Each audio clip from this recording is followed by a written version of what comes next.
حدثنا الصلت بن محمد قال حدثنا مهدي عن واصل عن أبي وائل عن حذيفة رأى رجلا لا يتم ركوعه ولا سجوده، فلما قضى صلاته قال له حذيفة: ما صليت؟ قال: وأحسبه قال: ولو مت على غير سنة محمد صلى الله عليه वसल्लम।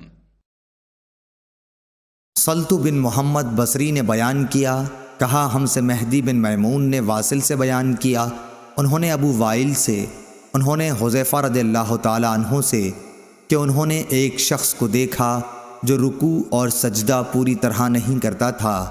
जब वो नमाज पढ़ चुका तो उन्होंने इससे फरमाया कि तूने नमाज ही नहीं पढ़ी। अबू वाइल ने कहा कि मुझे याद आता है कि हुज़ैफ़ा ने यह फरमाया कि अगर तुम मर गए तो तुम्हारी मौत मोहम्मद सल्लल्लाहु अलैहि वसल्लम के तरीक़ पर नहीं होगी। सही बुखारी हदीस नंबर 808।